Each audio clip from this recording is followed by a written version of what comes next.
Oh my God, Donald Trump has suddenly announced another ridiculous tariff out of nowhere against Mexico and the European Union.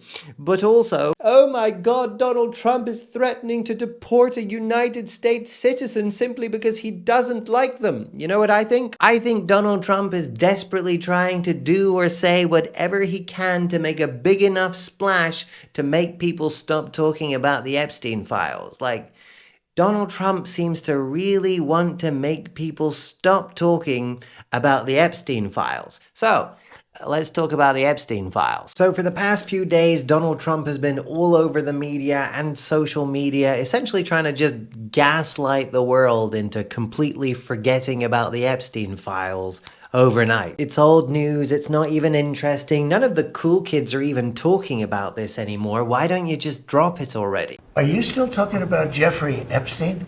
This guy's been talked about for years. Unbelievable. Do you want to waste the time and do you feel like answering? I don't mind answering. I mean, I can't believe you're asking a question on Epstein at a time like this. At a time like what? This is literally the day after your administration abruptly announced that actually there was no Epstein files, there's no Epstein client list. Epstein was guilty of trafficking to himself, apparently, and also he definitely killed himself. Even though you and the people around you have been going on like a several-year-long teaser campaign about how you were gonna release the Epstein files and expose all the corrupt Democrats. I'm fine with all the other lists. As long as I'm not on the Epstein list, we're good, right? Going so far as to ship a bunch of influencers out to the White House to do a fake official White House photo op holding a bunch of Jeffrey Epstein file folders that had absolutely nothing relevant in them. And your Attorney General Pam Bondi, like a week or so ago, stating on the news that the Epstein client list was on her desk awaiting review. The DOJ may be releasing the list of Jeffrey Epstein's clients? Will that really happen? It's sitting on my desk right now to review. Now suddenly, out of nowhere, there's no list and everybody's just supposed to accept that. Now yesterday, he released this tirade of pure desperation on Truth Social, directed at his, quote, boys and in some cases gals, by which he seems to just mean his, like, lackeys and sycophants, who I suppose are usually more obedient than this, urging them to just let it go and move on already. He starts out the post by giving a compliment to himself, which is very on brand for him, referring to his administration as the perfect administration and the talk of the world. Now, he goes on to claim that the Democrats literally wrote the Epstein files themselves, saying, "Why are we giving publicity to files written by Obama, crooked Hillary, Comey, Brennan, and the losers and criminals of the Biden administration?" Now, my immediate thought when I read that is, why on earth would the Democrats go to the trouble of forging incriminating files about Donald Trump and then not release them? Now, luckily, he goes on to refute himself in the very next sentence by saying, "Why didn't these radical left lunatics release the Epstein files? If there was anything in there that could have hurt the MAGA movement, why didn't they use it?" So either there's nothing in there about you, or there is something in there about you, but it's forged.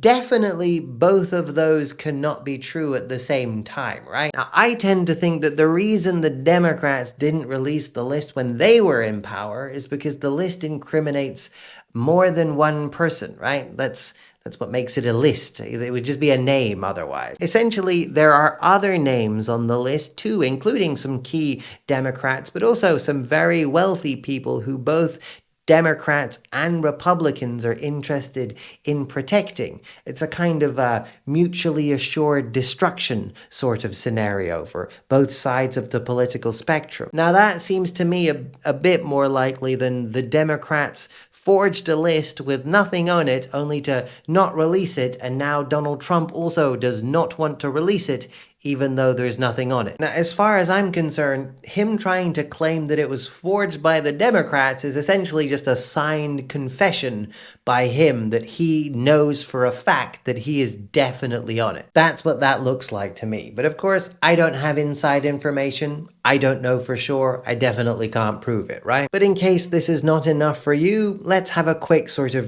recap and look at some of the things that we do know about this. We have an audio recording that appears to be the voice of Jeffrey Epstein himself, claiming that he was in fact Donald Trump's best friend for over 10 years. Also claiming all sorts of other incriminating things about Trump, but there you go. We have more footage and more photos of Donald Trump and Epstein, or Donald Trump and Gelain Maxwell together, than usually you would be able to find of people who don't know each other. Especially considering this was the 90s. Everybody didn't have a camera phone on them. There's more photos of Trump and Epstein together than me and anyone I was friends with in the 90s. We know that former Trump White House official Alex Aosta was the man responsible for getting Jeffrey Epstein his non-prosecution agreement in 2008, the first time he was found guilty. So Trump literally hired the guy who kept Jeffrey Epstein out of jail. That same guy, for the record, said of Epstein,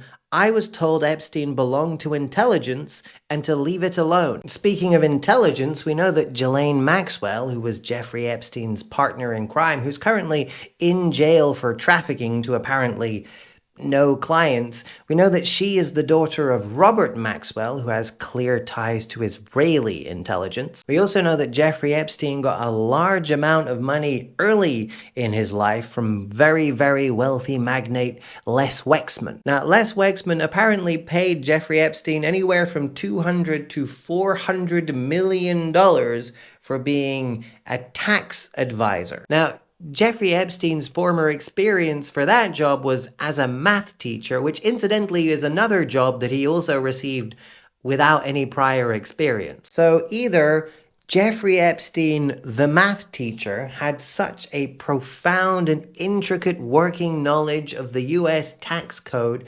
unmatched by any other human, to the point where it was cheaper for Les Wexman to pay him $400 million than it would be to just pay his taxes, or that's just a cover story that Les Wexman and Jeffrey Epstein used in order for Les Wexman to give Jeffrey Epstein control of a tremendous amount of money for some reason. Now, incidentally, Les Wexman is also a very, very active, both vocal and financial supporter of Zionism. Now, not for nothing, but people have speculated that Jeffrey Epstein's operation as it relates to intelligence might have revolved around putting very powerful and wealthy and influential people in compromising positions, gathering photo or video evidence of that, and then using those photos or those videos to blackmail those powerful people to do their bidding. And it does kind of seem that the same powerful and influential people that are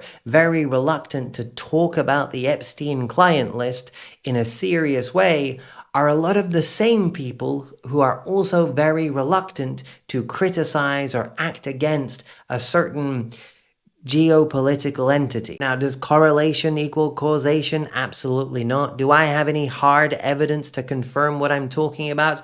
Of course not. If I did, I would probably not be walking around. But, you know, I'm just throwing out some dots. The way that other people connect them, well, that's your business. After all, what do I know?